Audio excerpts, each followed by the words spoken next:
హైదరాబాద్ మహానగరంలోని చెరువులు కుంటలను స్థిరాస్తి వ్యాపారులకు అక్రమంగా అప్పగించేందుకు కొందరు నీటిపారుదల శాఖ ఇంజనీర్లు ఎంతకైనా బరితెగిస్తున్నారు. చెరువులు కుంటల పరిధిలోని భూముల్లో అక్రమ నిర్మాణాలకు ఎడాపెడా నిరభ్యంతరం పత్రాలు జారీ చేస్తున్నారు. సంబంధిత ఉత్తర్వ ప్రత్యుత్తరాల రికార్డులని మాయం చేసేసి తమ పాపాలకు సాక్ష్యాలు లేకుండా చూసుకుంటున్నారు. రంగారెడ్డి జిల్లా మహేశ్వరం మండలం మంకాల్ గ్రామంలోని కొత్తకుంట చెరువు ఎఫ్ఎల్ఎల్ పరిధిలో అక్రమ నిర్మాణాలకు ఎన్ఓసి జారీ చేసినట్లు వచ్చిన ఆరోపణలపై తాజా నీటిపారుదల శాఖ జరిపించిన విచారణలో ఇలాంటి ఎన్నో సంచలన అంశాలు వెలుగు చూశాయి. నీటిపారుదల శాఖ హైదరాబాద్ సర్కిల్ సిఈఏ శ్రీనివాస్ రెడ్డి ఆ శాఖ ఏఎన్సీకి ఇటీవల సమర్పించిన నివేదికలో పలు అంశాలు వెలువడ్డాయి.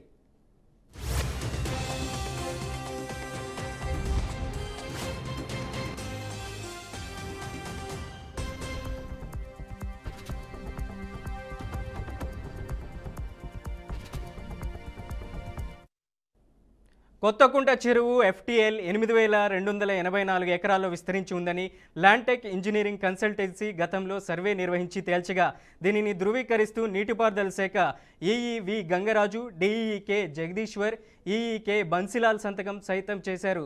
పొరుగున ఉన్న స్థల యజమాని దీని ఎన్టీఎల్ పరిధిలో సీసీ డ్రైన్ నిర్మిస్తున్నట్లు 2024 జూలై 19న జరిపిన తనిఖీల్లో స్థానిక ఈఈ గోవింద్ నాయక్ గుర్తించి పోలీస్ స్టేషన్లో ఫిర్యాదు చేయగా అదే రోజు ఎఫ్ఐఆర్ నమోదైంది.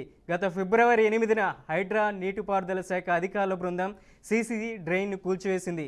చెరువుకు సంబంధించి సర్వే నెంబర్ 776లో 15.13 ఎకరాలుండగా 12.32 ఎకరాల్లో నిర్మాణాలు చేపట్టేందుకు తనకు నీటిపారుదల శాఖ ఎన్ఓసి ఇచ్చిందని స్థల యజమానికి హైడ్రా అధికారులు చూపెట్టారు.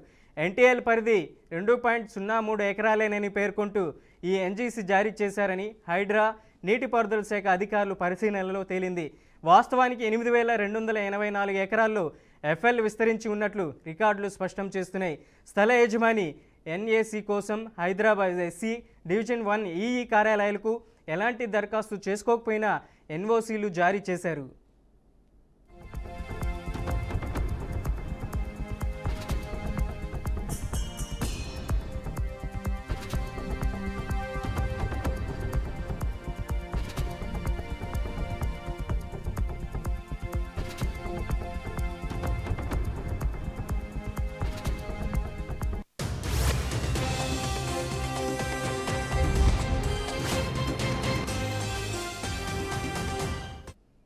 స్థల యజమాని సమర్పించిన రికార్డులను హైడ్రా నీటిపారుదల శాఖ సంయుక్తంగా తనిఖీ చేయగా అతడి నుంచి నోటరైజ్ క్లారిఫికేషన్ కోరుతూ హైదరాబాద్ సర్కిల్ ఎస్సీ హైదర్ ఖాన్ గత ఏడాది జూలై 19న లేఖ రాసినట్లు తేలింది. ఆయన కార్యాలయం అవుట్వార్డ్ రిజిస్టర్లో సైతం ఈ లేఖ ప్రస్తావన ఉండగా లేఖ ప్రతి మాత్రం మాయమైంది. అయితే సబ్ డివిజన్ కార్యాలయంలో ఈ లేఖ ప్రతి లభించింది. ఎన్ఏఐఓసీకి జారీ చేసిన విషయంలో సిఈ నుంచి తమ కార్యాలయానికి మెమో అందిందని ఇదే లేఖలో ఎస్సీ ప్రస్తావించగా ఆయన కార్యాలయ ఇన్వార్డ్ రిజిస్టర్లో ఎలాంటి ఎంట్రీ లేదు. మెమో ప్రతి మాత్రం సబ్ డివిజన్ కార్యాలయంలో లభించింది. ఈ మెమోలో ఎస్సీ గత ఏడాది జూన్ 5న రాసిన ఓ లేఖ ప్రస్తావన ఉండగా దానిని ప్రతి సైతం ఆయన కార్యాలయంలో మాయమైంది.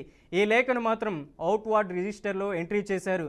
ఇదే మెమోలో 2021 మార్చి 10న డివిజన్ 1 ఈఈ రాసిన లేఖ ప్రస్తావన సైతం ఉండగా సిఈ కార్యాలయం ఇన్వార్డ్ రిజిస్టర్లో దానిని ఎంట్రీ చేయలేదు.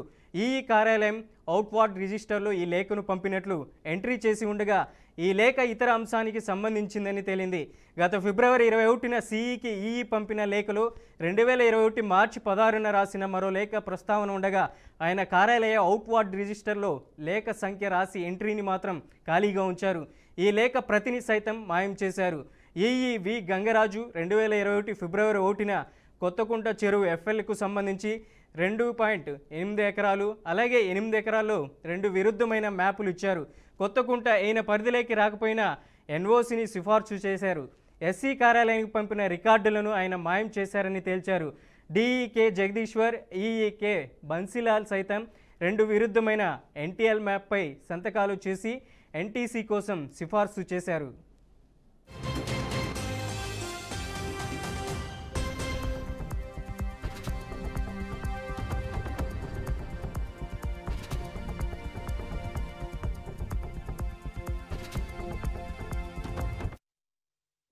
ఇక ఎన్ఓసి కోసం నోటరైజ్ అండర్ కింగ్ సమర్పించాలని స్థల యజమానికి లేఖ రాసిన ఎస్సీ హైదర్ ఖాన్ దీనికి విరుద్ధంగా గత మార్చి 11న హైడ్రా కమిషనర్కు రాసిన లేఖలో సిఈ కార్యాలయం నుంచి తన కార్యాలయానికి ఎంసీ విషయంలో ఎలాంటి మెమో అందలేదని తన ఎలాంటి ఎన్డీసీ జారీ చేయలేదని తెలిపారు.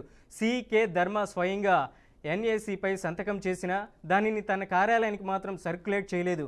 గత జూలై 18న ఆయనను ప్రభుత్వ విధుల నుంచి తప్పించింది. 2021 మార్చి 16న ఎన్టీసీని ఈ బన్సీలాల్ జారీ చేయగా అదే ఏడాది జూలై 8న సికే ధర్మ సైతం మరో ఎన్ఓసి జారీ చేశారు.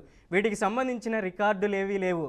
సి ధర్మ నేరుగా స్థల యజమానికి ఎన్ఐసి జారీ చేసినట్లు తేలింది.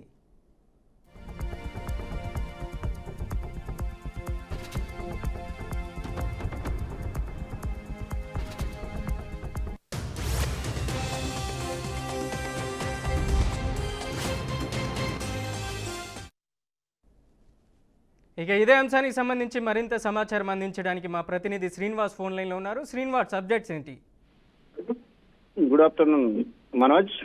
జిహెచ్ఎంసీ పరిధిలోని గత కొంతకాలంగా అనేక చెరువులు కుంటలకు సంబంధించి ఆక్రమించి ఈ నిర్మాణాలు చేపడుతున్నారనేది పెద్ద ఎత్తున చర్చ జరుగుతుంది. దీనిపై కూడా అక్కడ అక్రమ నిర్మాణాలు కూడడానికి కూడా ప్రభుత్వం ఒక కమిటీ కూడా వేయడం జరిగింది. దీనికి చూసినట్లయితే గతంలో ఇరిగేషన్ శాఖ సంబంధించినటువంటి అధికారులు అక్కడ ఉన్నటువంటి నిర్మాణాలు చేపడుతున్న వారికి నోటీసులు కూడా జారీ చేసి అక్రమ నిర్మాణాలను అయితే కూల్చివేయడం జరిగింది. దీనికి సంబంధించి చూసినట్లయితే హైదరాబాద్ భాగ్యనగరం చెరువుకుంట స్థిర వ్యాపారులు అక్రమంగాను తీసుకున్నారు. దీనికి సంబంధించి శాఖకు సంబంధించినటువంటి పూర్వపరాలను పరిశీలించినటువంటి అధికారులు ఎస్జిటి జారీ చేసినటువంటి పరిస్థితి. కాకపోతే సంబంధిత ఉత్తర్వులను ఏదైతే శాఖాపరమైనటువంటి విషయాలన్నింటినీ సంబంధిత అధికారులకు చెప్పినటువంటి పరిస్థితి. అయితే ఇక్కడ పూర్తి స్థాయి అధికారి ఎవరైతే ఉంటారో అతనికి నుంచి లేక కానీ ఇక్కడి నుంచి నాకు రాలేదంటూ మరొకసారి స్పష్టం చేసినటువంటి పరిస్థితి. ఇక చూస్తే హైదరాబాద్ నగరంలో ఉన్నటువంటి అనేక చెరువులు కానీ కుంటలు కానీ అక్రమాలకు గురవుతున్నాయి. దీనికి సంబంధించినటువంటి అన్నింటినీ పూర్తిగా అంటే సమన్వయం చేసే అధికారులు కావచ్చు, వాళ్ళతో పాటు ఉన్నటువంటి కమిటీలు అందరితో పాటు అక్కడ జరుగుతుంది. ఇవన్నిటినీ చూస్తున్నటువంటి హైడ్రా సంబంధించిన కమిషన్ కూడా ఒక రిపోర్ట్ కూడా చేసింది. ఈ రిపోర్టు అనుగుణంగానే అక్కడ నిర్మాణాలు చేపట్టిన వారిపై నోటీసులు అయితే జారీ చేశారు. ఇది రాష్ట్ర వ్యాప్తంగా ఇరిగేషన్ శాఖకు సంబంధించినటువంటి పిఏసి దాకా ఈ సంబంధించినటువంటి విషయాలని వాళ్ళ లేఖ ద్వారా కూడా ఇవ్వడం జరిగింది. ఈ లేఖకు సంబంధించిన సారాంశంలో కూడా ఉన్నత అధికారులకు అయితే పంపడం జరిగింది. ఇది ప్రస్తుతం హైదరాబాద్ సంబంధించిన భాగ్యనగరం చెరువుకు సంబంధించి డిఈకి సంబంధించినటువంటి కానీ అక్కడ ఉన్నటువంటి సిఈ చేసినటువంటి హైదరాబాద్ శాఖకు సంబంధించిన సర్కిల్లో జరిగినటువంటి అవినీతికి పూర్తిగా డేటా అయితే సేకరిస్తూ ఒక లేఖ అయితే పంపడం జరిగింది. పూర్తిగా చెరువులు ఆక్రమించిన వారితో పాటు అక్కడ నిర్మాణాలు చేపట్టిన వారికి కూడా నోటీసులు అయితే జారీ చేయడం జరిగింది. ఇది ప్రస్తుతం హైదరాబాద్ భాగ్యనగరం చెరువు ఉన్నటువంటి తాజా పరిస్థితి. అలాగే శ్రీనివాస్, కొత్తకుంట ఎన్ఓసిపై కూడా విస్తుపోయే నిజాలు వెలుగులోకి వస్తున్నాయి. రికార్డులను తారుమారు చేశారని కూడా చెప్తున్నారు. ఏంటి దీనికి సంబంధించిన అప్డేట్ ఏంటి? కొత్తకుంట చెరువు ఎఫ్టీఎల్ లో ఉందనేది దానికి అక్రమ నిర్మాణాలు చేపడుతున్నది దాంతో ముందే నోటీసులు కూడా జారీ చేశారు. అక్కడ ఉన్నటువంటి నిర్మాణాలు కొన్ని అంటే తొలగించడం కూడా జరిగింది. దీనికి సంబంధించి చూసినట్లయితే అక్కడ ఉన్నటువంటి అధికారులతో పాటు విభిన్న సిబ్బంది, ఇరిగేషన్ శాఖ అధికారులు పూర్తిగా అక్కడ అక్రమాలు దానికి సంబంధించినటువంటి ఎల్టీఏలో ఉన్నటువంటి సర్వే నెంబర్ తో సహా మార్కింగ్ చేసి రిపోర్ట్ కూడా చేయడం జరిగింది. అయితే గత కొంతకాలంగా అక్కడ జరుగుతున్న నిర్మాణాలకు కానీ అక్కడ ఉన్నటువంటి పర్మిషన్ తీసుకున్న వాటికి విరుద్ధంగా ఉండడంతో అక్కడ అక్రమ నిర్మాణాలు చేపడుతున్నారనేదే తేల్చినటువంటి పరిస్థితి. Right, thank you for the update Srinivas.